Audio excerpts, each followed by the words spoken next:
Good morning everyone. आज अपन अपना एक और चैप्टर करते हैं, किसका? बिजनेस एनवायरनमेंट का। देखो, इकोनॉमिक्स और बिजनेस एनवायरनमेंट दोनों 25 नंबर की है। इसमें 5 चैप्टर और इसमें 3 ही चैप्टर है।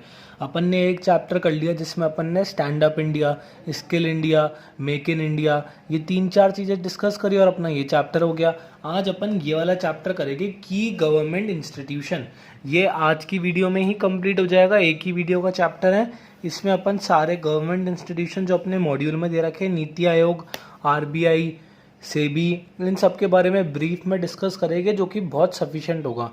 तो आज अपना ये चैप्टर भी कंप्लीट हो जाएगा। ठीक है, बिजनेस एनवायरनमेंट का पार्ट है ये चैप्टर भी अपन आज कर लेते हैं। तो देखो, सबसे पहले अपन क्या करते हैं, सबसे पहले अपन देखो मेरी बात, टोटल इसमें 7 इंस्टीट्यूशन के बारे में दे रखा है। तो देखो, बेसिकली इसमें अपन को 7 इंस्टीट्यूशन के बारे में करना है। सेबी के बारे में, आरबीआई के बारे में, नीति आयोग के बारे में, Insolvency Bankruptcy Board of India के बारे में, National Company Law Tribunal, National Company Law Appellate Tribunal और MCA, Ministry of Corporate Affairs. अपन को ये 7 करना है। अपना ये की गवर्नमेंट इंस्टीट्यूशन प्रिपेयर हो जाएगा, बहुत ईजी है। अभी अपन करते हैं। सबसे पहले अपन टारगेट करेंगे नेशनल कंपनी लॉ ट्रिब्यूनल और national Company Law Appellate tribunal. देखो मेरी बात, सब समझ में आ जाएगा, पेशेंस रखना, ठीक है। और फिर भी नहीं आए तो मेरे से पूछ लेना, मेरे को डीएम कर देना व्हाट्सएप पे, नीचे व्हाट्सएप ग्रुप दे रखा है, ठीक है। जो कंपनी के अंदर डिस्प्यूट्स होते हैं, जो कॉरपोरेट लेवल पे डिस्प्यूट्स होते हैं, उनको एक कंपनी और दूसरी कंपनी के बीच में किसी चीज़ का डिस्प्यूट होता है, कंपनीज एक्ट के रिगार्डिंग जो डिस्प्यूट होता है, कंपनीज एक्ट ऑफ 2013 के रिगार्डिंग जो डिस्प्यूट होता है, वो सारे डिस्प्यूट्स कौन हैंडल करता है इंडिया में? National Company Law tribunal handle करता है। क्यों? ट्रिब्यूनल का मतलब क्या होता है? ट्रिब्यूनल जैसे अपना नेशनल एनजीटी होता है जो एनवायरनमेंट से रिलेटेड एक्टिविटीज़ को हैंडल करता है, वैसे ही ट्रिब्यूनल अपन ने कॉन्स्टिट्यूशन में पढ़ा था। ये सारी चीज़ें ये सारे स्पेसिफिक इंस्टीट्यूशन होते हैं। अब यार, हाई कोर्ट वालों को क्या पता कि कंपनी लॉ के क्या होते हैं? हाई कोर्ट के जज कोई कंपनी लॉ पढ़ के थोड़ी बैठे जो इस पर डिसीजन दे सके। तो इसलिए नेशनल कंपनी लॉ ट्रिब्यूनल बनाया गया, जो कि कंपनीज लॉ के रिगार्डिंग, कंपनीज एक्ट के रिगार्डिंग जो डिस्प्यूट्स होते हैं उसको हैंडल करता है, ठीक है। अब देखो मेरी बात, ये जो नेशनल कंपनी लॉ ट्रिब्यूनल है, ये देखो अपन को इसमें क्या याद रखना है। सबसे पहले तो ये याद रखना है, recognize under section 408 of companies act, मतलब 408 section of companies act 2013 recognizes this. देखो, इसको क्या हुआ था, ये 2002 में इंट्रोड्यूस करने की इसको कोशिश थी। जब अपना 2002 था ना, उस टाइम अपन ने देखो कंपनी लॉ में पढ़ा चुका हूँ। कंपनी लॉ के अंदर अपना कंपनीज एक्ट 2013 अभी आया, इससे पहले अपना कंपनीज एक्ट ऑफ 1956 चलता था, जो कई बार अमेंडमेंट हुआ, कम से कम 20-25 बार अमेंडमेंट हुआ था। तो कोशिश क्या थी, 2002 में इसको, इस कंपनीज एक्ट ऑफ 1956 के अंदर लाया जाए। किसको? नेशनल कंपनी लॉ ट्रिब्यूनल को 1956 में लाया जाए, 2002 में लाया जाए, 1956 के एक्ट में अमेंडमेंट करके। पर ये सक्सेसफुल नहीं हुआ। क्यों नहीं हुआ? क्योंकि इसके कुछ प्रोविजंस कॉन्स्टिट्यूशन के बीच में आ रहे थे, कॉन्स्टिट्यूशन के सामने आ रहे थे। तो इस पे केसेस चले, हाई कोर्ट, सुप्रीम कोर्ट में केसेस चले, इसकी कॉन्स्टिट्यूशनल वैलिडिटी पर केसेस चले कि क्या national Company Law tribunal constitutionally valid है या नहीं है। उस पर खूब लिटिगेशंस फाइल्ड हुई और अल्टीमेटली 2013 के अंदर हम 10 साल बाद 2013 में हम कंपनीज लॉ ट्रिब्यूनल लेकर आए, सेक्शन 408 के अंदर, कंपनीज एक्ट ऑफ 2013 के अंदर लेकर आए। देखो, बात समझ में आ रही है नहीं आ रही? इसमें अपन को सिर्फ ये ध्यान रखना है, ये किस में इंट्रोड्यूस हुआ है? सेक्शन 408 कंपनीज एक्ट ऑफ 2013 में मेंशन है हमारा नेशनल कंपनी लॉ ट्रिब्यूनल होना चाहिए। कोशिश है हमारी 2002 में थी इसको लाने की, पर due to its constitutional validity it got laid by 10 year, और फाइनली 2013 में हमारे कंपनीज एक्ट के अंदर इसको इंट्रोड्यूस किया गया। ये बात अपन को समझ में आ गई, इसमें कोई दिक्कत नहीं है। अब देखो ये क्या करता है, इसका मैंने आपको वर्किंग बताई। कॉरपोरेट अफेयर्स, जो कॉरपोरेट डिस्प्यूट्स होते हैं, ये एक जुडिशियल अथॉरिटी है, डिसीजन देता है। ये तो अपन को इसके नाम से पता लग रहा है ट्रिब्यूनल से कि ये डिसीजन देता है, डिसीजन देने की अथॉरिटी है इसके पास। अब किसके रिगार्ड में डिसीजन दे सकता है? मर्डर के रिगार्ड में नहीं दे सकता। ये सिर्फ कॉरपोरेट अफेयर्स के अंदर जो कंपनियों के बीच में डिस्प्यूट्स होते हैं, कंपनी रन करते हुए जो डिस्प्यूट्स आते हैं, कॉरपोरेट अफेयर्स के जो डिस्प्यूट्स होते हैं, सिर्फ उस पर डिसीजन दे सकता है। ठीक है, वो भी सिविल नेचर के होने चाहिए। बस इतनी चीज़ ध्यान रखो। इसका काम क्या है? इसका काम कॉरपोरेट अफेयर्स के जो डिस्प्यूट्स होते हैं डे टू डे फंक्शनिंग में, उस पर डिसीजन देने का है। और ये कब इंट्रोड्यूस हुआ? ये 2013 में सेक्शन 408 के साथ इंट्रोड्यूस हुआ। इसका काम क्या है? इसके कॉरपोरेट डिस्प्यूट्स को हैंडल करना काम किसका है? नेशनल कंपनी लॉ ट्रिब्यूनल का काम है। इसकी टोटल कितनी ब्रांचेज है? इसकी टोटल 11 ब्रांचेज है और एक प्रिंसिपल ब्रांच है और 10 अदर ब्रांच है। प्रिंसिपल ब्रांच बोले तो ये हेडक्वार्टर टाइप मान लो। वो कहाँ पर है? वो न्यू दिल्ली पर है। देखो मैं एमसीक्यू साथ में बताते जा रहा हूँ। एमसीक्यूज अगर ये कर लोगे तो इसके बाहर पेपर आ ही नहीं सकता यार। थोड़ा देखो, हो सकता है दिक्कत हो समझने में, पर कोई नहीं, समझना तो है ही अपन को। National Company Law tribunal section 408 में है, पहली बात। दूसरी बात, इसका काम क्या है? कॉरपोरेट डिस्प्यूट्स को हैंडल करने का काम है। इसकी कितनी ब्रांचेज है? इसकी 11 ब्रांचेज है। इसके अंदर न्यू दिल्ली के अंदर इसकी प्रिंसिपल ब्रांच है। इतनी बात समझने में कोई दिक्कत नहीं होगी। अब ये एक इसकी ब्रीफ हिस्ट्री दे रखी है कि ये पहले आने वाला था, पर लिटिगेशंस हुई, खूब लोगों ने इस पे केस करा, क्या ये वैलिड है या नहीं है। तो ये सब लिटिगेशंस के प्रोसेस में इसको 10 ईयर्स लेट हो गए। इसमें से कोई क्वेश्चन नहीं आ सकता। और ये किसकी कमेटी का सजेशन था? ये इराडी कमेटी का सजेशन था। ये अपने पीछे भी दे रखा है मॉड्यूल के, इराडी कमेटी का सजेशन था। और इससे पहले नेशनल कंपनी लॉ ट्रिब्यूनल से पहले ये डिस्प्यूट्स को कौन हैंडल करता था? कंपनी लॉ बोर्ड हैंडल करती थी। फिर बाद में धीरे धीरे कंपनी लॉ बोर्ड की पावर इसको दे दी, नेशनल कंपनी लॉ ट्रिब्यूनल को दे दी। देखो इसमें कोई दिक्कत है क्या? 6 एमसीक्यू मैंने बता दिए। ये 6 एमसीक्यू कर लोगे तुम्हारा नेशनल कंपनी लॉ ट्रिब्यूनल का इंट्रोडक्शन हो जाएगा। ठीक है, अब देखो मेरी बात, ये है ना एक्स्ट्रा इन्फॉर्मेशन के लिए मॉड्यूल में नहीं दे रखी। ये जो नेशनल कंपनी लॉ ट्रिब्यूनल होता है ना, इसकी बेंच का कंपोजिशन क्या है? एक्स्ट्रा इन्फॉर्मेशन के लिए करो तो करो, वरना छोड़ दो। एक हेड होता है प्रेसिडेंट, प्रेसिडेंट हेड होता है एक, मतलब प्रेसिडेंट इलेक्ट करते हैं। 16 जुडिशियल मेंबर्स होते हैं और 7 टेक्निकल मेंबर्स होते हैं। ये एज ए इन्फॉर्मेशन के लिए दे रखा है। तो ये अपन ने सब कर लिया। अब देखो इसकी पावर्स, इस नेशनल कंपनी लॉ ट्रिब्यूनल की क्या पावर्स है?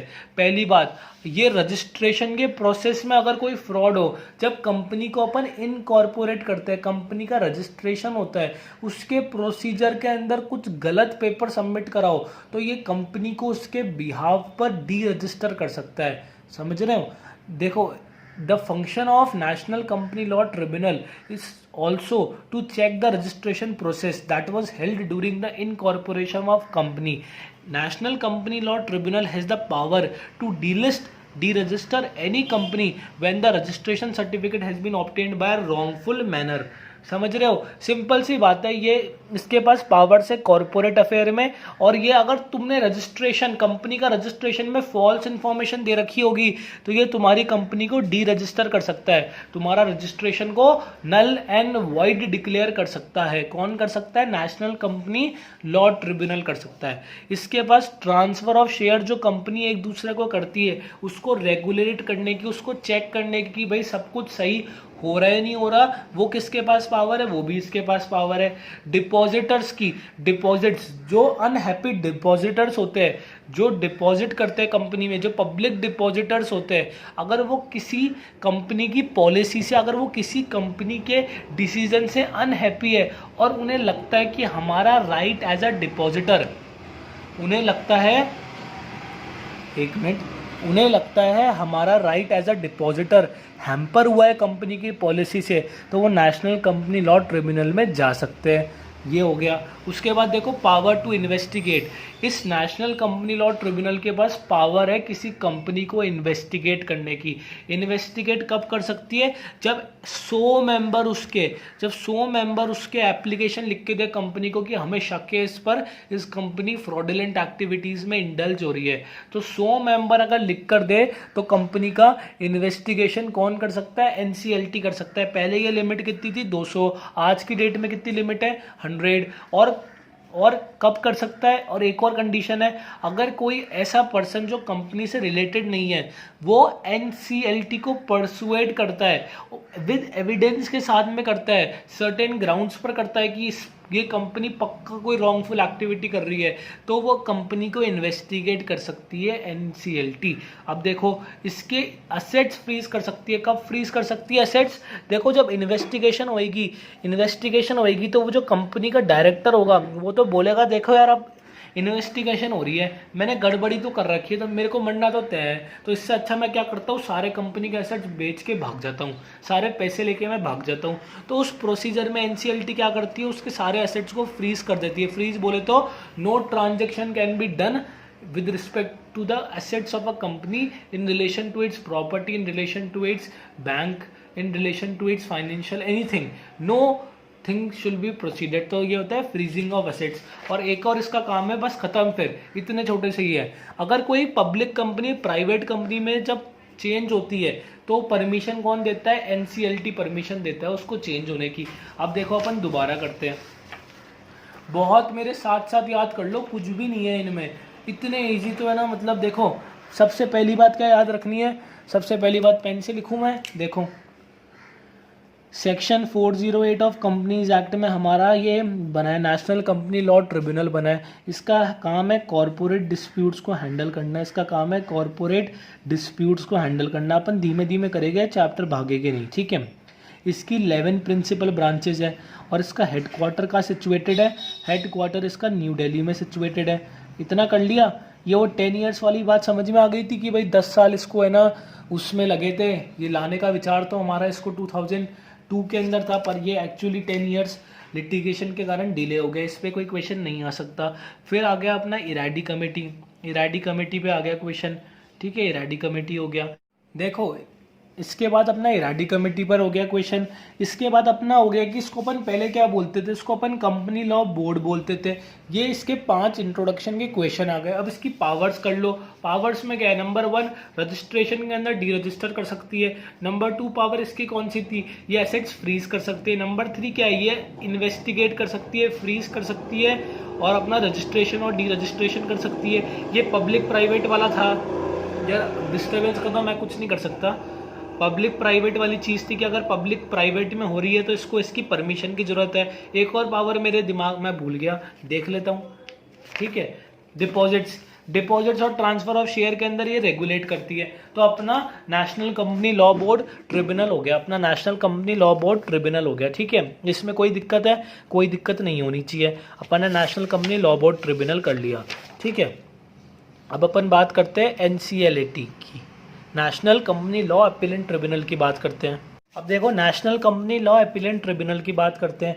ये कौन से सेक्शन में स्टैब्लिश हुआ, पहला क्वेश्चन, ये कौन से सेक्शन में स्टैब्लिश हुआ, सेक्शन 410 में स्टैब्लिश हुआ। सेक्शन 410 में हमारा एनसीएलटी स्टैब्लिश हुआ, एनक्लैट, ठीक है।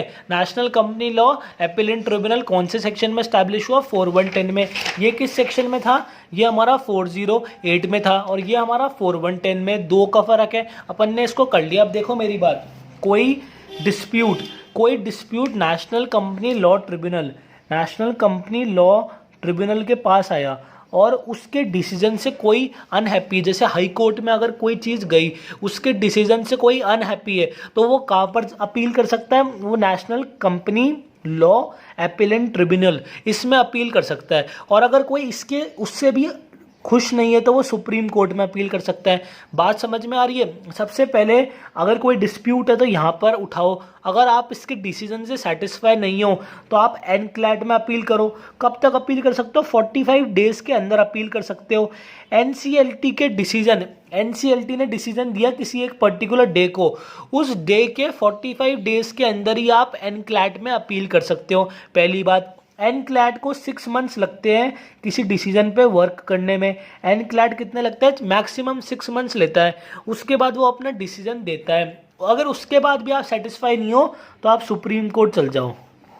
इस चीज़ को नोट कर लो, इस चीज से आपका एनक्लैट, ये एनसीएलटी हो गया, एनक्लैट हो गया और सुप्रीम कोर्ट हो गया। ठीक है, अब देखो मेरी बात, एनक्लैट कब बना है?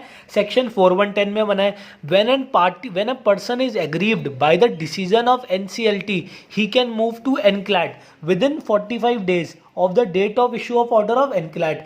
एनक्लैट ने कोई डिसीजन एक दिन दिया, उसके 45 डेज के अंदर आप उसकी अपर अथॉरिटी जो कि एनक्लैट है उसमें अपील कर सकते हो। ठीक है, और एनक्लैट को डिसीजन 6 महीने के अंदर देना पड़ेगा। ये बात समझ में आ गई। अब देखना एक और चीज, अगर एनक्लैट के डिसीजन से आप हैप्पी नहीं हो तो कहाँ जाओगे? आप सुप्रीम कोर्ट में जाओगे।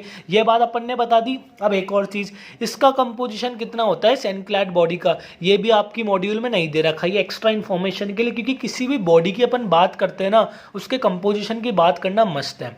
ठीक है, एक चेयरमैन और मैक्सिमम 11 मेंबर्स होते हैं, एक चेयरमैन और मैक्सिमम 11 मेंबर्स होते हैं। अब देखो किस से अगर कोई आदमी खुश नहीं है तो इसमें अपील कर सकता है। एनसीएलटी से कोई खुश नहीं है तो इसमें अपील कर सकता है। Insolvency Bankruptcy Board of India के डिसीजन से कोई खुश नहीं है तो वो इसमें अपील कर सकते हैं, यहाँ पर हम भी पढ़ेंगे। और कंपटीशन कमीशन ऑफ इंडिया के डिसीजन से अगर कोई खुश नहीं है तो वो एनक्लैट में अपील कर सकता है। मतलब इन 3 के डिसीजन से अगर कोई अनहैप्पी है तो वो एनक्लैट को अप्रोच कर सकता है, वो एनक्लैट को अप्रोच कर सकता है, अप्रोच एनक्लैट।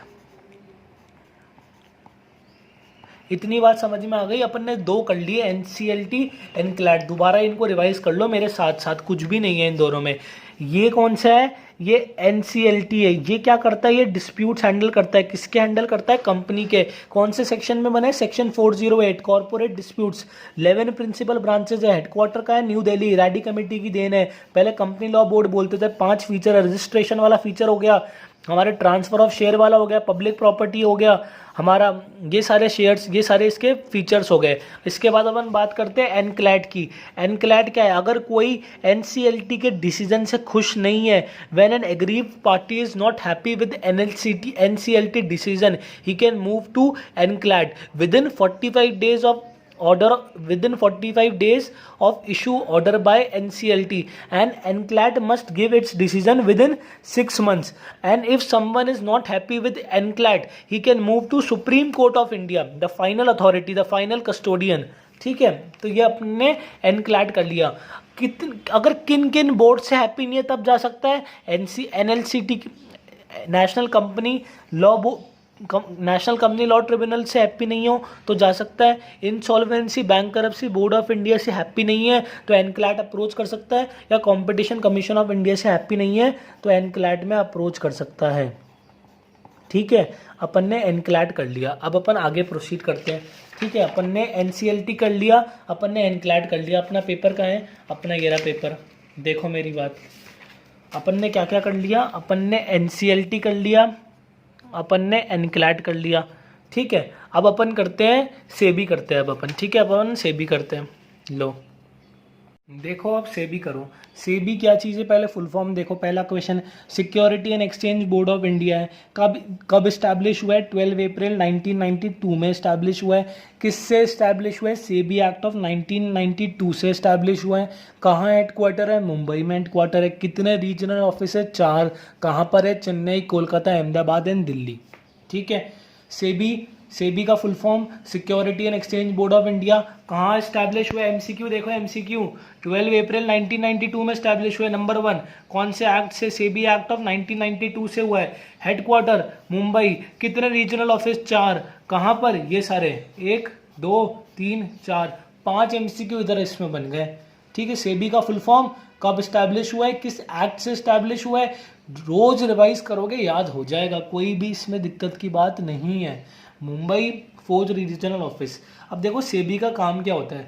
सेबी हमारा वॉच डॉग है स्टॉक एक्सचेंज में। जितने ट्रांजैक्शन शेयर्स के होते हैं हमारे स्टॉक एक्सचेंज में, उसको रेगुलेट कौन करता है? सेबी करता है। देखो, to ensure that every transaction that is being conducted in Indian stock exchange is transparent and is in fair manner, and also aims at protecting the interest of investors, shareholders. Watchdog of stock exchange, watchdog of stock exchange। समझ गए? सिर्फ एक line में बता रहा हूँ सेबी क्या है। सेबी क्या है? जो हमारे शेयर मार्केट में ट्रांजेक्शन्स होता है उन सबको रेगुलेट, उन सबको मॉनिटर, वो सारे फेयर ट्रांजेक्शन है, वो सारे प्रोटेक्ट कर रहे हैं जो राइट्स है इन्वेस्टर्स के, उन सबकी जिम्मेदारी किसकी है? इंडियन स्टॉक एक्सचेंज में उन सबकी जिम्मेदारी किसकी है? सेबी की। सेबी मतलब security and exchange board of India, 1992 में स्टैब्लिश हुआ था। तो ये अपना वॉच डॉग है स्टॉक एक्सचेंज का, ठीक है। अब देखो मेरी बात, इसके फंक्शंस किसके प्रति है? फंक्शंस डिस्चार्ज टू होम, किसके प्रति है?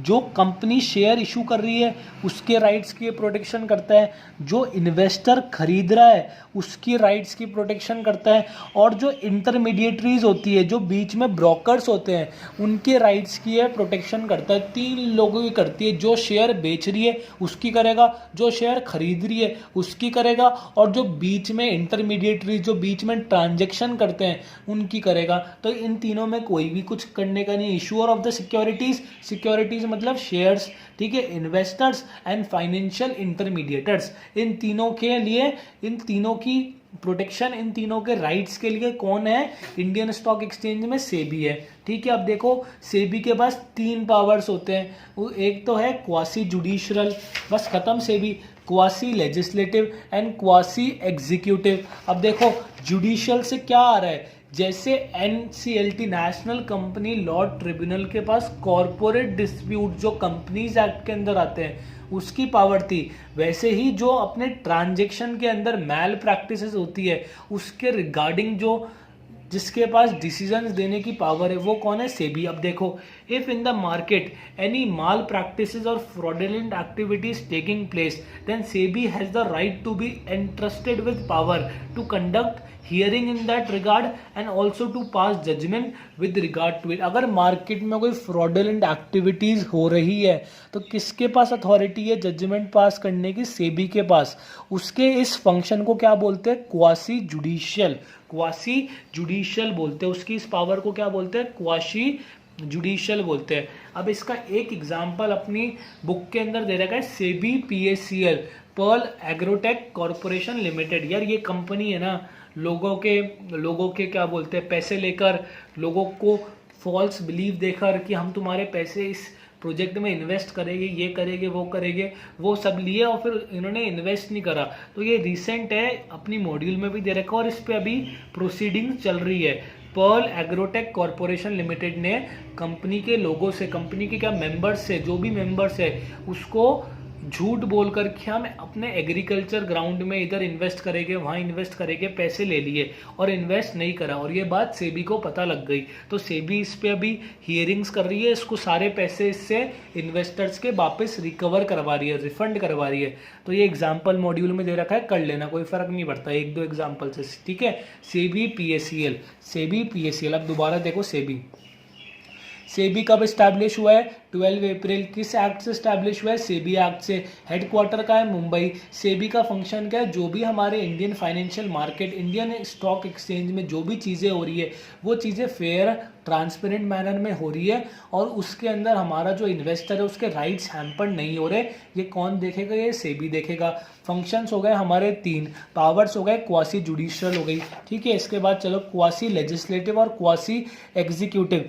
लेजिस्लेशन का मतलब क्या है? लेजिस्लेशन बोले तो पार्लियामेंट, पार्लियामेंट क्या करती है? रूल बनाती है। तो सेबी के पास पावर क्या है? रूल बनाने की और रूल अमेंड करने की। सेबी के पास क्या पावर है? रूल बनाने की और रूल अमेंड करने की। किसके रिगार्ड में रूल बनाने और अमेंड करने की? ये जो हमारी शेयर मार्केट के अंदर जो एक्टिविटीज होती है उसको रेगुलेट करने के लिए, उसको मॉनिटर करने के रूल्स बनाना, या फिर जो पुराने रूल्स है उनको अमेंड करने की पावर किसके पास है? सेबी के पास। Amend the old rules and also entrusted with the responsibility of forming new rules and regulation according to the need of Indian financial market, ठीक है। और उन रूल्स को फॉलो कराना भी किसकी जिम्मेदारी है? एग्जीक्यूशन का काम क्या होता है? टू एग्जीक्यूट द रूल्स, उनको फॉलो कराना, चीज़ों को इंस्पेक्ट करना, वो सारी जिम्मेदारी भी किसकी है, सेबी की है। तो सेबी हमारा क्या है, watch dog of Indian stock exchange है। ये तीन अपन ने कर लिया। ये बुक्स को इंस्पेक्ट करा सकती है किसी भी कंपनी की, किसी भी सिक्योरिटी की। ये तो रूल इंप्लीमेंट ही तो कर रही है, एग्जीक्यूट कर रही है। तो ये सारी जिम्मेदारी किसकी है, सेबी की। अपन ने क्या कर लिया, अपन ने नेशनल कंपनी लॉ ट्रिब्यूनल कर लिया, अपन ने national Company law appellate tribunal कर लिया। ये क्या होता है, ये कॉर्पोरेट डिस्प्यूट्स को हैंडल करता है। ये क्या होता है, ये इसका बॉस होता है। अगर कोई इससे सेटिस्फाइड नहीं हो तो वो इसमें जा सकता है। और सेबी क्या होता है, हमारा वॉच डॉग होता है। ये सारे जो शेयर मार्केट में ट्रांजेक्शन्स होते हैं उसके रिगार्डिंग रूल्स बनाता है, उसके रिगार्डिंग रूल्स इंप्लीमेंट करता है। और उसके अंदर अगर कोई फ्रॉडुलेंट एक्टिविटी करता है तो उसको पनिश भी कौन करता है, SEBI. That's why SEBI is known as watchdog of Indian stock exchange. अब अपन बात करते हैं नीति आयोग की। नीति आयोग की बात करते हैं। नीति आयोग सबने सुना होगा, अपन नीति आयोग की बात करेंगे अब, ठीक है। अब देखो नीति, तीन मैंने बता दिए, इन तीन में कोई डाउट नहीं होना चाहिए। मैंने 3 से लेकर 4 बार बोला, इसके बाद भी डाउट हो रहा है वीडियो एक बार दोबारा देख लो, मेरे से पूछ लो, कोई भी मेरे को दिक्कत नहीं है बताने में, ठीक है। अब देखो नीति आयोग का फुल फॉर्म क्या है, national institution for transforming India. NITI Aayog is known as national institution for transforming India. अब देखो ये स्टैब्लिश कब हुआ, देखो सबसे पहले थी प्लानिंग कमीशन। प्लानिंग कमीशन हमारा 1950 में स्टैब्लिश हुआ था, उसको क्या बोलते हैं अपन, प्लानिंग कमीशन। ये प्लानिंग कमीशन हमारा 1950 से चल रहा है। ये हर 5 ईयर्स में, ये प्लानिंग कमीशन हर 5 ईयर्स में प्लान बनाता था कि हमारा 5 साल का फोकस है एग्रीकल्चर के सेक्टर पर, हमारा 5 साल का फोकस है इंडस्ट्री के सेक्टर पर, हमारा 5 साल का फोकस है डिफेंस सेक्टर पर। ये प्लानिंग कमीशन 5 ईयर प्लान, तुमने कॉमर्स में पढ़ा होगा, 5 ईयर प्लान बनाने का काम करता था प्लानिंग कमीशन। ये 1950 से था, पर मोदी जी ने 2015 में बोला कि ये प्लानिंग कमीशन ओल्ड हो गया, इसको रिटायर करो, ये प्लानिंग कमीशन बुढ़ा हो चुका है, इसको रिटायर करो। तो मोदी जी ने क्या करा, NITI Aayog, national institution for transforming India, full form ध्यान रखना। अगर फुल फॉर्म से क्वेश्चन आया और तुमने गलत करा फिर तो कोई मतलब ही नहीं है मेरे को पढ़ाने का, ठीक है। स्टैब्लिश इन 2015 में इसको स्टैब्लिश करा, किसको इसने रिप्लेस करा, नीति आयोग ने प्लानिंग कमीशन को रिप्लेस करा। और लास्ट 5 ईयर प्लान कब आया था, 12th 5 ईयर था, लास्ट था वो 5 ईयर प्लान 12th बोले तो फर्स्ट आया 1950 में, फिर 5 साल बाद 1955 में सेकंड आया। तो ऐसे करके 12th हमारा लास्ट था, उसके बाद कोई भी हमारा ये नहीं आया क्योंकि नीति आयोग ने उसको रिप्लेस कर दिया, ठीक है। ये बात हो गई। अब देखो नीति आयोग का काम क्या है, नीति आयोग का काम वही है जो कि प्लानिंग कमीशन का था। प्लानिंग कमीशन के नाम से क्या लग रहा है, ये इंडिया की ग्रोथ के लिए, इंडिया के सिटीजन्स की वेलफेयर के लिए प्लान्स बनाता है कि इंडिया की नीड क्या है, इकोनॉमी की नीड क्या है, पीपल की नीड क्या है, उसके अकॉर्डिंग प्लान बनाता है। तो नीति आयोग का काम क्या है, टू फ्रेम पॉलिसीज, ड्राफ्ट्स बनाना, पॉलिसीज बनाना, किसके लिए, for the welfare of Indians, for the welfare of citizens of India, for the welfare of everyone in the country. तो देखो इसके फंक्शंस देखो, framework of policy and programme, framework of policy and programme. अब तुमने policy बना तो दी, उसको evaluate कौन करेगा कि वो पॉलिसी सही डायरेक्शन में जा रही है या फिर नहीं जा रही। तो इवेलुएशन का काम भी किसका है, नीति आयोग का है। इवेलुएशन का काम भी किसका है, नीति आयोग का है। जैसे सेबी को अपन watchdog of Indian stock exchange बोलते हैं, वैसे ही अपन नीति आयोग को क्या बोलते हैं, think tank of India. Think tank के नाम से या नाम से आ रहा है नीति आयोग, नीति बनाने वाला एक ऑफिस, नीति बनाने वाला ऑफिस। नीति बोले तो पॉलिसी फ्रेम करने वाला ऑफिस। पॉलिसी क्यों फ्रेम करते हैं, इंडिया के डेवलपमेंट के लिए, वेलफेयर ऑफ इट्स सिटीजन्स के लिए पॉलिसी फ्रेम करते हैं। इसको अपन थिंक टैंक ऑफ इंडिया बोलते हैं। ये भारत के विकास के लिए सोचने का काम किसको दे रखा है, नीति आयोग को दे रखा है। तो ये हो गया थिंक टैंक ऑफ इंडिया। और एक और इसका है to foster corporate federalism. To मतलब कॉर्पोरेट फेडरलिज्म को प्रमोट करने का काम किसका है, नीति आयोग। कॉर्पोरेट फेडरलिज्म होता क्या है, कॉर्पोरेट फेडरलिज्म होता है कि स्टेट सेंटर साथ मिलके काम करे, किसके लिए काम करे, for the welfare of its citizens, ठीक है। When the powers are shared between state, center and local authorities and together all are working in one direction for the welfare of entire country. इसको अपन बोलते हैं cooperative federalism. अपन ने सेबी कर लिया, अपन ने नीति आयोग कर लिया, नीति आयोग का मतलब समझ लिया। नीति आयोग बोले तो पॉलिसीज को फ्रेम करना, ठीक है। लोग पता नहीं कितने कितने घंटे इन टॉपिक्स में लगा देते हैं, मेरी वो आदत नहीं है, ठीक है। अब देखो नीति आयोग का एक और प्रोग्राम है, नीति आयोग का ही एक और प्रोग्राम है, नीति आयोग का ही एक और प्रोग्राम है जिसका नाम है सात। सात बोले तो sustainable action for transforming human capital. सात बोले तो फुल फॉर्म याद करो, जो गोले कर रहा हूँ ना वो बहुत इंपॉर्टेंट एमसीक्यूज हैं। एमसीक्यूज कहाँ से आते हैं? मॉड्यूल में से आते हैं। और मॉड्यूल में कहाँ से आते हैं? हेडिंग से आते हैं। कोई डीप में जाके कभी एमसीक्यू नहीं बनता। तो नीति आयोग ऑल्सो लॉन्च सात। सात बोले तो sustainable action for transforming human capital. इसके क्या है? दो एजेंडा। सात के क्या है? दो एजेंडा है। पहले तो एजुकेशन को प्रमोट करना और फिर है हेल्थ को प्रमोट करना। सात के कितने? दो एजेंडा है। पहले तो है एजुकेशन को प्रमोट करना और फिर है हेल्थ को प्रमोट करना। ये पूरे इंडिया में लागू नहीं है, ये सिर्फ 3 स्टेट्स में लागू करा है अभी, जिससे कि हम देखें कि रिजल्ट्स पॉजिटिव आ रहे हैं, नेगेटिव आ रहे हैं। तो 3 मॉडल स्टेट्स में इसको लागू करा है। इन 3 स्टेट्स के नाम झारखंड, उड़ीसा, मध्य प्रदेश। याद करो याद करो याद करो। हमारा साथ क्या है? हमारा साथ एक नीति आयोग की पॉलिसी है जिसका फुल फॉर्म क्या है? Sustainable action for transforming human capital है। इसके एजेंडा क्या है? हेल्थ और एजुकेशन को प्रमोट करना। ये कितनी स्टेट्स में हुआ है? ये अभी तक 3 ही स्टेट्स में हुआ है। उनको क्या बोलते हैं? उनको 3 मॉडल स्टेट्स बोलते हैं। ये कितने मंथ का प्रोग्राम था? 20 मंथ का प्रोग्राम था। इन स्टेट्स के अंदर जो इम्प्लीमेंट हुआ है ना, 30 मंथ का प्रोग्राम था, जिसको कि 3 फेसेज में करना था। हर जगह 3 आ रहा है, 3 स्टेट, 30 मंथ, 3 फेसेस। अभी इसका कौन सा फेज चल रहा है? अभी इसका 3rd फेज चल रहा है। 3rd फेज कंप्लीट नहीं हुआ। कितना टाइम लगेगा इस 3rd फेज को कंप्लीट होने में? 18 मंथ्स लगेंगे। समझ गए? अभी इसका 3rd फेज चल रहा है इन स्टेट्स में। कितना टाइम लगेगा इस फेज को कंप्लीट होने में? 18 मंथ्स लगेंगे। अब इसका अचीवमेंट क्या है 7 के अंदर? किसका अचीवमेंट है? SATH का अचीवमेंट क्या है? इसने इन स्टेट्स के अंदर फील्ड रिव्यू कर लिया, सारे डिस्ट्रिक्ट्स का, सारे हॉस्पिटल्स का, सारे स्कूल्स का फील्ड रिव्यू कर लिया, उसके रिगार्डिंग रोड मैप बना दिया और वेरियस प्रपोजल्स दे दिए। कुछ स्कूल जो छोटे छोटे थे उनको एक दूसरे के साथ मर्ज करने का प्रपोजल दे दिया, जिससे कि एजुकेशन का प्रमोशन हो। तो इसके अचीवमेंट्स क्या है? इसने फील्ड रिव्यू कर लिया, रोड मैप दे दिया और वेरियस प्रपोजल्स दे दिए।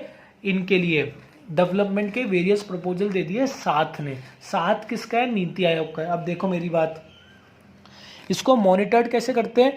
इसको monitored central project management monitoring unit या फिर स्टेट प्रोजेक्ट, देखो CPMU and SPMU, central level पे स्टेट प्रोजेक्ट मॉनिटरिंग यूनिट इसको मॉनिटर करती है और स्टेट लेवल पे स्टेट प्रोजेक्ट मॉनिटरिंग यूनिट इसको मॉनिटर कर रही है। ये बात समझ में आ गई? देखो एक और अपना मॉड्यूल में दे रखा है, इसको इम्प्लीमेंट कौन कर रहा है इन स्टेट में? ये 2 कर रही है, बोस्टन कंसल्टेटिंग ग्रुप और Piramal foundation for education leadership. BCG और PFEL, इनके फुल फॉर्म ध्यान रखना यार, ये तो थोड़ी चीज़ें तो याद करने की होती है, ठीक है। ये दोनों इन 3 स्टेट्स में इनकी मदद से नीति आयोग इसको इम्प्लीमेंट कर रहा है। नीति आयोग क्या खुद जाएगा क्या वहाँ पर फील्ड रिव्यू करने? कोई सी एजेंसी को हायर करेगा, किसी की मदद लेगा। तो इन दोनों की मदद से नीति आयोग अपने 7 प्रोग्राम को इनिशिएट कर रहा है, इम्प्लीमेंट कर रहा है। तो अपन ने क्या कर लिया? अपन ने सेबी कर लिया। सेबी क्या है? Watch dog of Indian stock exchange. NITI Aayog कर लिया। नीति आयोग क्या है? नीति आयोग हमारा उसके लिए है कि पॉलिसीज बनाने के लिए। NCLT क्या है? NCLT हमारा डिस्प्यूट्स, कॉर्पोरेट डिस्प्यूट्स को हैंडल करने के लिए। और NCLT क्या है? अगर कोई बंदा इसकी डिसीजन से हैप्पी नहीं है तो वो कहाँ जा सकता है? वो NCLT में जा सकता है। अब अपन बात करते हैं insolvency Bankruptcy Board of India. ये छोटा सा insolvency Bankruptcy Board of India के बारे में बात कर लेते हैं। कहाँ पर है insolvency Bankruptcy Board of India? देखो कितना सा है टॉपिक है, इतना सा, यहाँ से लेके यहाँ तक का टॉपिक है। पहली बात, इसका फुल फॉर्म क्या है याद करना है, insolvency Bankruptcy Board of India. ये इस्टेब्लिश कब हुआ और किस एक्ट में हुआ? IBBI 2016, मोदी जी लाए थे इसको, और 10 अक्टूबर 2016 को हुआ। हर इंस्टीट्यूशन की इस्टेब्लिश्ड कब हुई? किस एक्ट में हुई, फुल फॉर्म क्या है, हेडक्वार्टर उसका कहाँ पर है, उसके फंक्शन क्या है, और माइंड में क्लियर होना चाहिए उसकी रोल क्या है। ठीक है, तो ये 2 चीज़ें याद करनी है, मैं कुछ नहीं कर सकता, रोज रिवाइज करोगे सब याद होगा। 10 अक्टूबर 2016 को ये हो गया और IBBI एक्ट हो गया हमारा। अब देखो मेरी बात, to sort out the process of liquidation and dissolution of corporate companies partnership firms. देखो कंपनियों का बैंकरप्सी बोर्ड ऑफ इंडिया, ये जब कंपनी डिसोल्यूट होती है, डिसोल्यूशन होता है, कंपनी बंद होती है, उसके प्रोसेस को ईज करने के लिए बनाया गया है। इसकी मदद से वो गाइड करता है, ये बोर्ड इनको गाइड करता है कि तुम क्या क्या स्टेप्स फॉलो करो डिसोल्यूशन में, तुम अपने शेयर्स के रिफंड कैसे दो पब्लिक को, वो सारी चीज़ें कौन गाइड करता है, IBBI गाइड करता है। ठीक है, ये बात तो एक हो गई इसकी। अब देखो मेरी बात, ये जो कंपनीज है, जो कंपनीज बंद होने की कगार पर है, जो एकदम लॉस में जा रही है, वो IBBI से मदद भी मांग सकती है कि सर हम कंपनी बंद करना चाह रहे हैं। तो IBBI क्या बोलेगी, देखो अगर IBBI को लगेगा कि ये कंपनी की अपॉर्चुनिटीज़ है फ्यूचर में, ये कंपनी फ्यूचर में ग्रो कर सकती है, इस कंपनी के चांसेस, अगर IBBI बोर्ड कन्विंस होगा कि ये कंपनी को बंद नहीं करना चाहिए, तो ये उसको फाइनेंशियल एड भी प्रोवाइड करेगी, वो उसके लिए पॉलिसीज़ भी बनाएगी। मेरी बात सुनो, ये क्या करता है, ये डिसोल्यूशन के अंदर वर्क करता है, कॉरपोरेट कंपनीज के डिसोल्यूशन में, अमेलगेशन में, मर्जर में, लिक्विडेशन में, इन सारी चीज़ों में कौन मदद करता है, insolvency and bankruptcy Board of India मदद करता है। अगर कोई कंपनी जिसका डिसोल्यूशन होना है और IBBI को लगता है यार ये कंपनी तो अच्छी है, इसकी तो फ्यूचर में अपॉर्चुनिटीज़ है ग्रो करने की, तो IBBI उसके रिगार्डिंग पॉलिसीज़ फ्रेम करता है, IBBI उसके लिए गाइडलाइंस प्रोवाइड करता है, IBBI उसको सैंक्शंस प्रोवाइड करता है, उसको मनी प्रोवाइड करता है कि तुम अपनी कंपनी को डिसोल्यूट मत करो, हम तुम्हारे साथ हैं, हम तुम्हारी मदद करेंगे। तो यही लिखा है, it also helps insolvency professions and insolvency agencies. Company can ask for help from board, and if the board believes that there is a possibility of good future, then it may help the company for its revival बोले तो दोबारा grow करने में मदद करेगी। तो company के reorganisation में भी ये बोर्ड मदद करता है। बाकी कुछ इसमें दे ही नहीं रखा अपनी मॉड्यूल में, अभी अपन मॉड्यूल भी देख लेंगे लास्ट में, जिससे कि आप लोगों को ये नहीं लगे मैंने आपको मॉड्यूल नहीं कराई। अपन ने सेबी कर लिया, RBI बचा है, नीति कर लिया, insolvency Bankruptcy Board of India कर लिया, NCLT कर लिया, NCLAT कर लिया, MCA बचा है और नीति बचा है। कर लेते हैं पहले अपन MCA करेंगे। RBI तो आप सब कर आए हो, अपने कॉमर्स के अंदर RBI के सारे फंक्शंस करके आए हो। चलो पहले RBI करते हैं, ठीक है, RBI करेंगे। देखो RBI किस एक्ट से हुआ, रिजर्व बैंक ऑफ इंडिया की फुल फॉर्म याद करने की जरूरत नहीं है, सबको पता है किस एक्ट से हुआ, 1934 में। कब इस्टेब्लिश हुआ, देखो एक्ट इसका पहले पास हुआ है और इस्टेब्लिश बाद में हुआ है। 1934 में एक्ट आया, 1935 में इस्टेब्लिश हुआ। पहला हेडक्वार्टर इसका कहाँ था, याद करना है, MCQs है सारे। इनिशियल हेडक्वार्टर किसका इसका कहाँ था, कैलकाटा में, फिर बाद में मुंबई में मूव कर दिया। कब मूव कर दिया, 37 में मूव कर दिया। देखो 1934 में एक्ट पास हुआ, 1 साल बाद इस्टेब्लिश हुआ, 2 साल बाद हेडक्वार्टर इसका मूव कर दिया, और उसके बाद 1949 में पहले RBI का कुछ हिस्सा प्राइवेट सेक्टर ओन करता था, प्राइवेट इंडिविजुअल्स लोग ओन करते थे। 1949 में इसको 100% गवर्नमेंट ने ओन कर लिया। 1949 में इसको 100% गवर्नमेंट ने ओन कर लिया, और इसके 27 रीजनल ऑफिसेज और 4 सब ऑफिसेज है। देखो रोज याद करोगे ना दिमाग में छप जाएगा, मैं बोल रहा हूँ रोज याद करो, रोज रिवाइज करो, दिमाग में छप जाएगा, ठीक है। इसके रीजनल ऑफिसेज अपन ने कर लिए सारे। अब देखो इसके फंक्शंस क्या है यार, RBI के सारे फंक्शंस आपको पता है, कॉमर्स वालों को सबको पता है। ये क्या करते हैं, करेंसी नोट्स इशू करता है, सबको पता है। पर कॉइन्स कौन इशू करता है, coins of smaller denomination ministry of finance issue करती है। ये तो जनरल नॉलेज का क्वेश्चन है। इशू कौन करता है, करेंसी नोट्स इशू करने का काम किसका है, RBI का, ठीक है। गवर्नमेंट को, सेंटर को, स्टेट को पैसा कौन देता है, RBI। सेंटर को पैसा कौन देता है, RBI देता है, ठीक है। हाँ तो देखो आज काफ़ी डिस्टर्बेंस हो रहा है। बैंक, स्टेट और सेंटर को पैसा कौन देता है, RBI देता है। कोई स्टेट और सेंटर का चीफ मिनिस्टर ऐसा थोड़ी बोलता है कि आओ मैं अपने स्टेट बैंक ऑफ इंडिया के कार्ड से 2000 रुपये निकाल के लाता हूँ, तो RBI इनको मैनेज करता है, ठीक है। बैंकर्स का बैंक, सारे बैंक का बॉस कौन है? आरबीआई। मॉनेटरी एस्पेक्ट्स इंडिया के कौन रेगुलेट करता है? आरबीआई। रेपो रेट हो गई, खूब सारी रेट होती है, अपन ने पढ़ी है, वो सारी चीज़ें कौन रेगुलेट करता है? आरबीआई। फॉरेन एक्सचेंज रेट को कौन रेगुलेट करता है? आरबीआई। फॉरेन रिजर्व्स को कौन रखता है? आरबीआई। कोई और बैंक फॉरेन रिजर्व्स को नहीं रख सकता। रेगुलेट करने का काम कौन है? फॉरेन एक्सचेंज का आरबीआई करता है। किसके अंदर? फॉरेन एक्सचेंज मैनेजमेंट एक्ट होता है, उसको, उसकी सारी चीज़ को रेगुलेट कौन करता है? आरबीआई करता है, ठीक है। डेवलपमेंट ऑफ द नेशन में आरबीआई मदद करता है। क्रेडिट कंट्रोल में डिमांड और सप्लाई, इकोनॉमी में डिमांड और सप्लाई को इक्विलिब्रियम कौन मेंटेन करने में मदद करता है? आरबीआई। अगर बैंक रेट कब बढ़ा देता है? जब इन्फ्लेशन बढ़ता है। बैंक रेट कम कर देता है जब डिफ्लेशन होता है। तो ये सारी मॉनेटरी एस्पेक्ट है। Credit control is the monetary aspect of RBI. ये सब कौन देखता है? आरबीआई। अपन को इसमें ज़्यादा कुछ ध्यान नहीं रखना, सिर्फ इतना ध्यान रखना है करेंसी नोट इश्यू करने का काम किसका? आरबीआई। कस्टोडियन कौन है? आरबीआई। बैंकर्स का बैंक कौन है? आरबीआई। जो गवर्नमेंट को पैसा देता है वो कौन है? आरबीआई। और क्या करता है? नेशन बिल्डिंग में मदद करता है। क्रेडिट कंट्रोल कौन करता है? आरबीआई। ये सारी चीजें हमारे फंक्शंस हो गए आरबीआई के। अब देखो मेरी बात, ये चारों चीजों का कोई तोड़ नहीं है, याद करने पड़ेंगे, इनके फुल फॉर्म पूछ सकते हैं। 4 आरबीआई की फुली ओन्ड सब्सिडरीज है, 4 आरबीआई की फुली ओन्ड सब्सिडरीज है। इसको रटना नहीं है, इसके बस फुल फॉर्म पता होना चाहिए। अगर ये डीआईजीसी आ गया तो क्या होगा? Deposit insurance and credit guarantee corporation of India, ठीक है। अगर ये बीआरबीएनपीएम आ गया तो भारतीय रिजर्व बैंक नोट मुद्रा प्राइवेट लिमिटेड। ये आ गया तो reserve bank of information technology private limited. Indian financial technology and allied services. 2 बार पढ़ोगे, तुम्हें रटना नहीं है। अगर एमसीक्यू में आएगी अलग अलग ऑप्शन तो आइडेंटिफाई करना आना चाहिए। मेमोरी ऐसी होनी चाहिए कि एक बार देख लिया तो मैं उसको 10 उसमें से मैं ढूंढ सकूं। 10 तो आएगी नहीं, 4 उसमें से मैं ढूंढ सकूं। तो ये अपना आरबीआई भी हो गया। आरबीआई अपन को पहले से ही आता था, आरबीआई में कोई खास बात नहीं थी। अब देखो मेरी बात, अपन ने आरबीआई भी कर लिया। अब देखो, अब बचा क्या? अब बचा ministry of Corporate affairs. Ministry of Corporate affairs कौन है? हमारी कंपनीज एक्ट को एडमिनिस्टर करता है। कंपनीज एक्ट की बॉस कौन है? Ministry of Corporate affairs. इसको भी देख लेते हैं। जब इतना सब कुछ देख लिया तो मिनिस्ट्री ऑफ कॉर्पोरेट अफेयर्स में है क्या? कुछ नहीं है। ये सारी जो अपने एक्ट्स होते हैं, कंपनीज एक्ट ऑफ 2013 हो गया, 1956 हो गया, लिमिटेड लाइबिलिटी पार्टनरशिप एक्ट हो गया, बहुत सारे अलग अलग एक्ट हो गए, कंपटीशन एक्ट हो गया। जो हमारी बॉडीज होती है, आईसीएसआई का बॉस कौन है?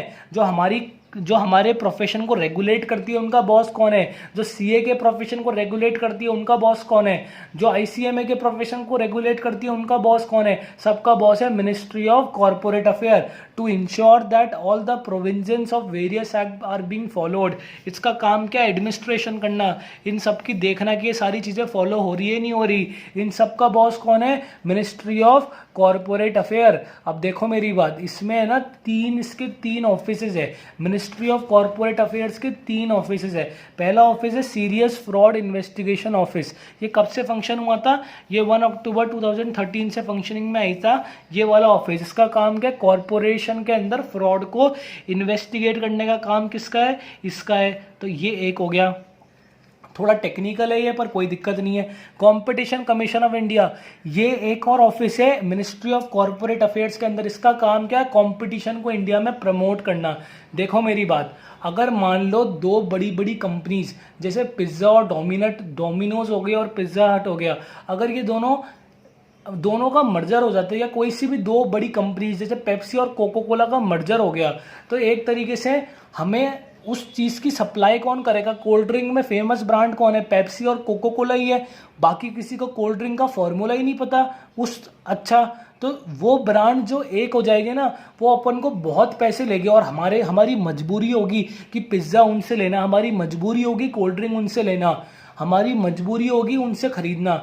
वो हमारी मजबूरी का फ़ायदा उठाएगी क्योंकि कोई और ब्रांड बनाता ही नहीं है। तो ये कंपटीशन, तो ये क्या करेगा? ये जो बोर्ड है ना, ये इसके मर्जर को परमिशन ही नहीं देगा। ये बोलेगा तुम मर्ज हो ही नहीं सकते, क्योंकि मार्केट में कंपटीशन भी ज़रूरी है, हेल्दी कंपटीशन ज़रूरी है। अगर 2 लोगों का, एयरटेल जियो का कंपटीशन होगा तभी जियो प्लान सस्ते करेगा तो बेनिफिट कंज्यूमर को होगा। अगर मान लो हमारे टेलीकॉम सेक्टर में सिर्फ एयरटेल और जियो ही है और वो दोनों भी मर्ज हो गए और वो दोनों हज़ार रुपये एक GB के ले रहे हैं और कोई हमारी कंपनी नहीं है तो हमें 1000 रुपये देने मजबूर हो जाएगी, ये हमारे राइट्स को हैम्पर हो जाएगा। इसलिए गवर्नमेंट उन दोनों का मर्जर होने ही नहीं देगी, बोलेगी तुम दोनों अलग अलग रहो, हमें मार्केट में कंपटीशन चाहिए इसलिए हम तुम्हारे मर्जर को अप्रूवल नहीं देते। तो इसका काम क्या है? To promote healthy competition in order to ensure that there is a healthy competition in environment, Competition Commission of India is there to prohibit merger एमैलगेशन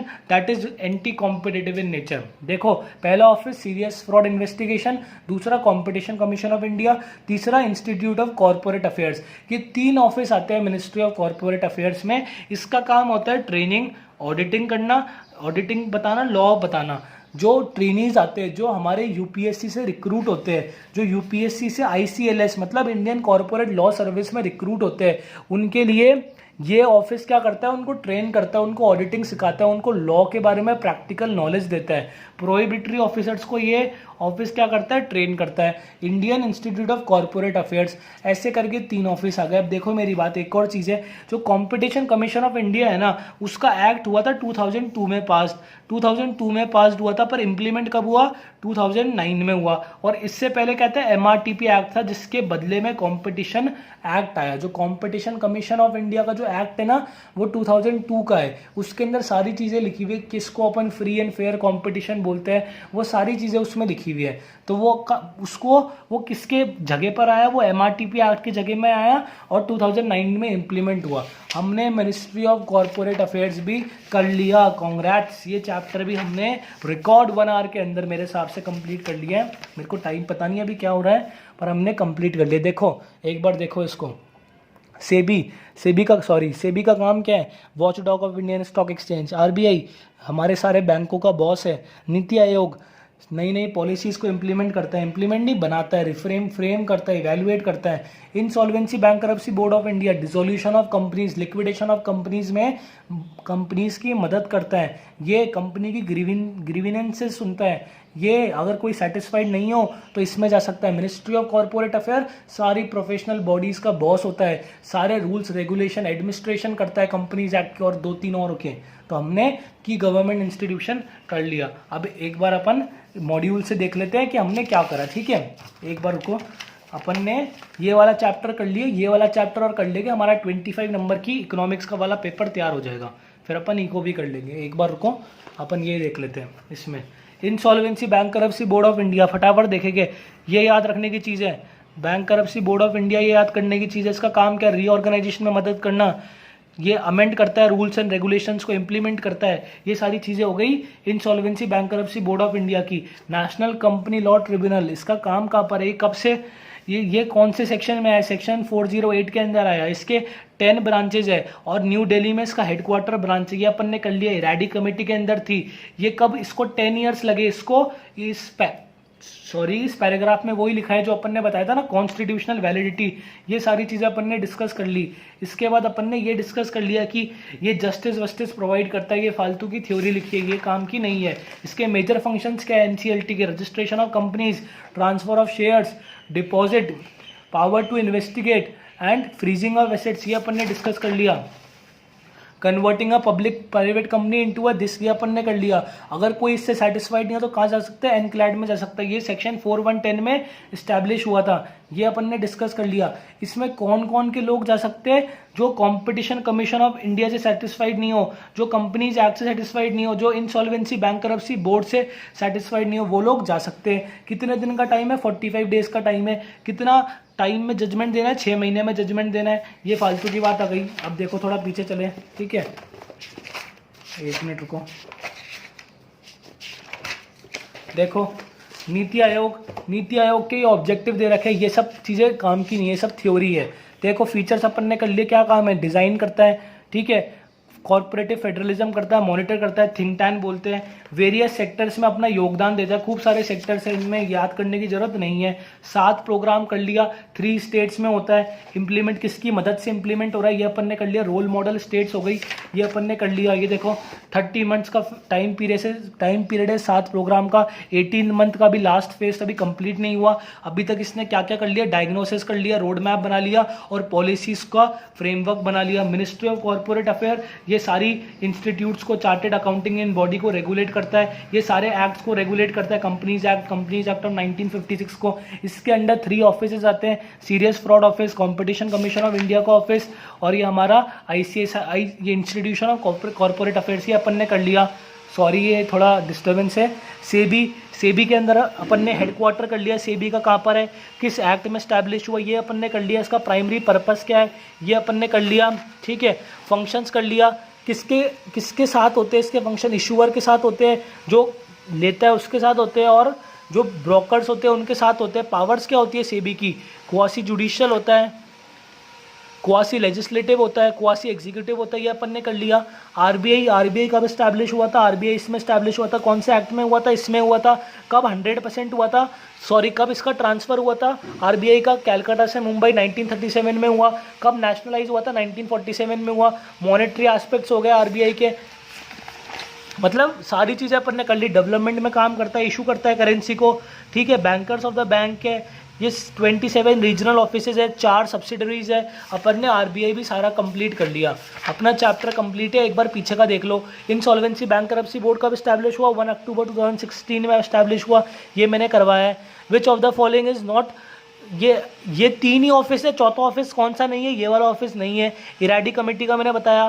section 4010 NCLAT किस में स्टैब्लिश है वो मैंने बता दिया। और अपन ने रिजर्व बैंक कब स्टैब्लिश हुआ है ये अपन ने बता दिया। हमारा ये वाला चैप्टर भी कंप्लीट हो गया। थैंक यू वेरी मच, और सब्सक्राइब ज़रूर करना, प्लीज़ सब्सक्राइब करना। थैंक यू वेरी मच, अपन ने ये चैप्टर कंप्लीट कर लिया।